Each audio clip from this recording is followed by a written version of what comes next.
how close we are to World War III after United States allows use of missile to strike Russia.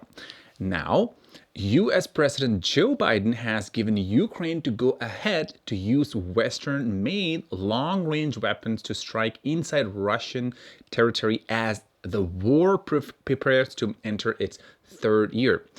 So, Ukraine had long been asking for the permission to use Western drones to help in its fights against Russia, but the US and UK held back for fear of escalation from the side of Russia. So, that's now changed. Now, Ukraine is reportedly preparing for its first long-range attack in its coming days, and that would be so dangerous for the European side. Allowing Ukraine to use the missile previously angered Vladimir Putin, who said if the West allowed it, it would be changing the very nature of the conflicts. Now, it would also mean that NATO countries and US European countries are at war with Russia directly, and that is again nasty. Would the UK and US go to war with Russia? This is the question. So, it is possible that Russia could retaliate against the West when Ukraine uses long-range missile against them.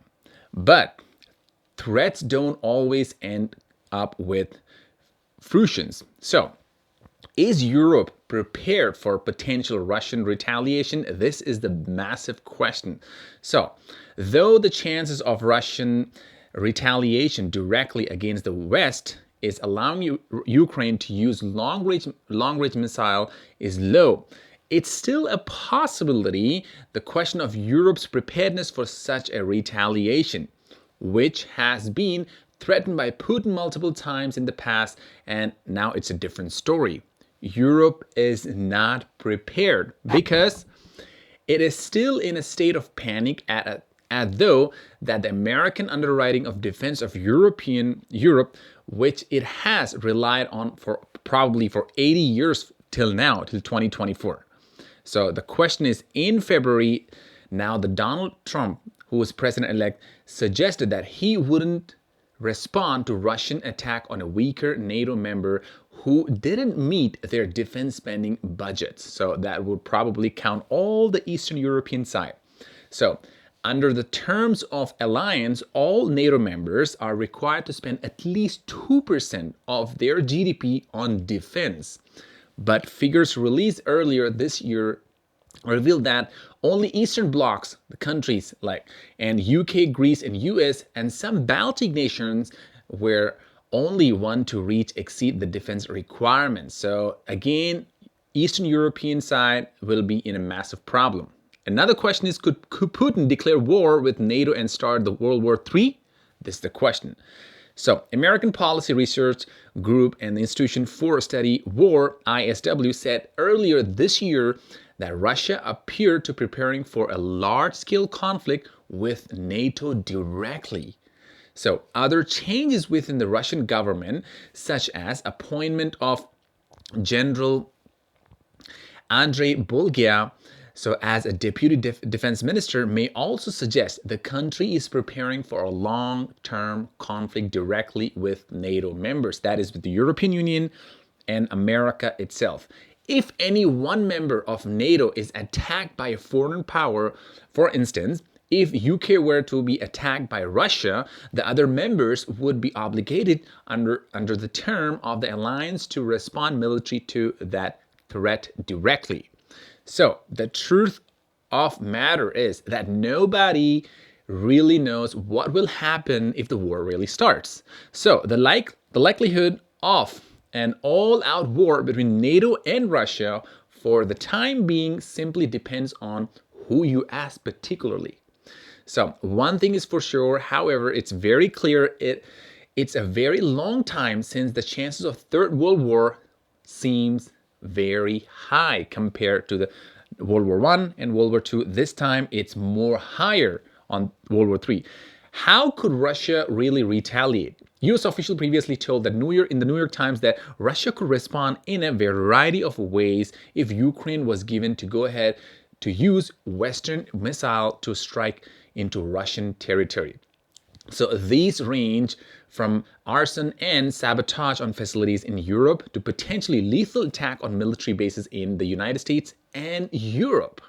So officials have attributed previous act of sabotage in Europe to Russia's military intelligence agency directly. So there are worries that probably they could expand their campaign if or when Ukraine is allowed to use Western-made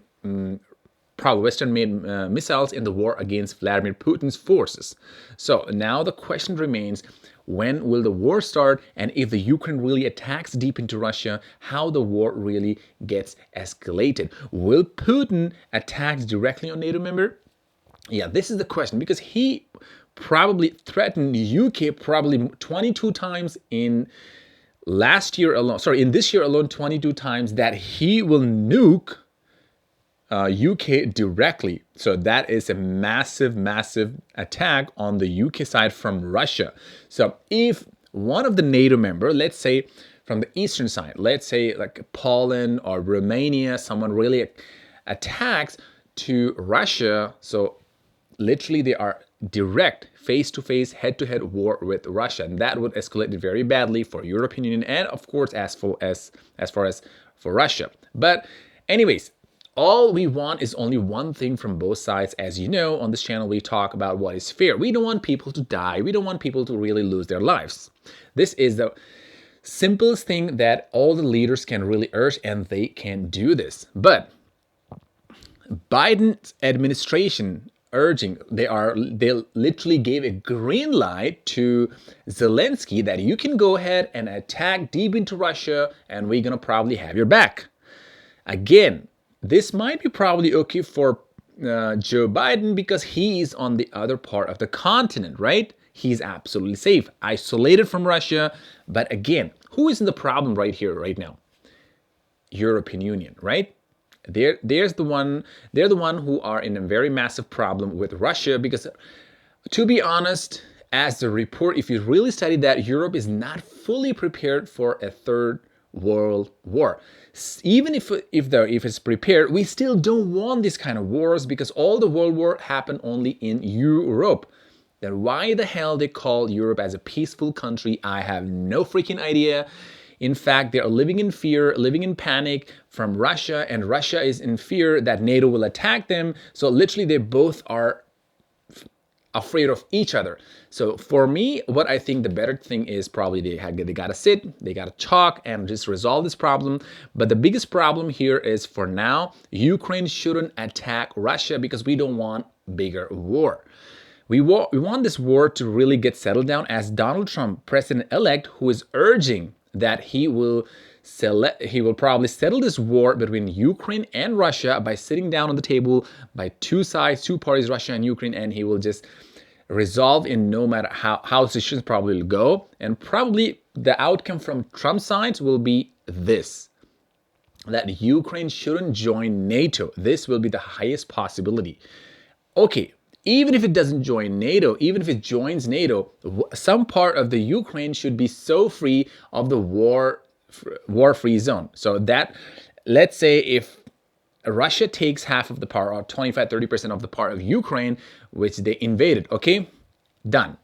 I don't support that, but I'm still telling for the peace side, if they take this part of the Ukraine, they still remain with 60-65% whatever land that remain, and from that half of the Ukraine can join NATO, and still remaining half of the Ukraine, that has to be probably a peace border, like between Russia and between NATO. And that's what the possibility it can be, but it cannot be in a possible side where all Ukraine is wanted to join NATO and Russia is totally fine with that, because Russia really doesn't want to touch directly with the NATO member, and it doesn't want to feel threat. This is the biggest issue here, and Donald Trump promises probably he's going to really resolve this problem. But before Donald Trump really comes into office in January, Biden is really pushing towards Zelensky that, okay, you can go ahead and attack, because he's trying to give it every last take as possible, because before he finishes his days till January, because now few days remaining in office, he's trying to really make this war worse, which is not really good for the European side, honestly, because they might suffer a lot. We don't want that, right? We don't want. It was enough how much destruction we saw in Ukraine, and another destruction we don't want in Europe. We don't want that. So the best way possible is for Trump to come and resolve. And honestly, I would trust in Trump, because all he wants is, he doesn't want people to die. And I'm with that. Even me, I don't want, doesn't matter who is right or wrong.